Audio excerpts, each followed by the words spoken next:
हिन दुनिया जा दस्तूर निराला। ज़िंदा माण्हू पाणी में बुॾियो वञे थो ऐं मुर्दो पाणी ते तरे थो। बुख गुरबत में मरण वारनि ते चंदो करे बि ख़त्मे जी देग विराई वञे थी। गर्मी जे करे मरण वारे जो जनाज़ो एसी जे थधिकार वारे मर्दाखाने में रखियो वञे थो। जीअरे इंसान खे केर बि रस्तो नथो ॾिए। मरियल माण्हू के जनाज़े के लंघण लाइ ट्रैफिक भी रोकी वञे थी। गरीब माण्हू मानी जी तलाश में डोड़े थो ऐं अमीर मानी हज़म करण लाइ डोड़े थो। केतरी अजीब ॻाल्हि आहे, मस्जिद में दाख़िला फ्री आहे पर मस्जिदूं ख़ाली आहिनि। सिनेमा जो टिकट महांगो आहे पर सिनेमाऊं माण्हुनि सां भरियूं पियूं आहिनि।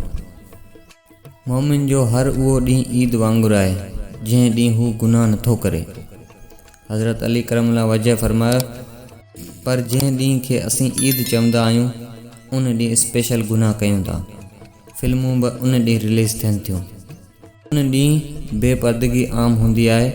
माण्हू तफ़रीरनि लाइ सैरगाहनि में वञनि, छोकिरियुनि ऐं औरतुनि जो दीदार कनि, नाच गाने जी महफ़िलूं लॻनि। दुनिया जो ताक़तवर इंसान बि पंहिंजे नफ़्स जे हथां हारायो वञे।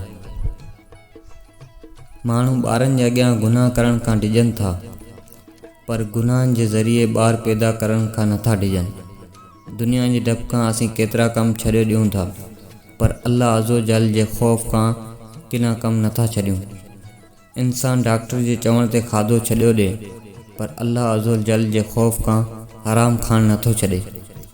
दुनिया वारा महिनत करण वारे ते हसद कनि था ऐं सुस्त पवण वारे के मेणा ॾियनि था। मौत कंहिं बि वक़्तु अची सघे थो पर माण्हू गुनाह करण खां बाज़ नथा अचनि। दुनिया में जंहिं वटि पैसो आहे माण्हू उन जी इज़त ईअं कनि था ॼण हू उन्हनि पैसनि मां माण्हुनि खे हिसो ॾींदो। दुनिया में सुख सां रहणो आहे त पाण खां घटि वारनि खे ॾिस ऐं आख़िरत में सुख सां रहणो आहे त पाण खां वधीक परहेज़गारी ॾिस।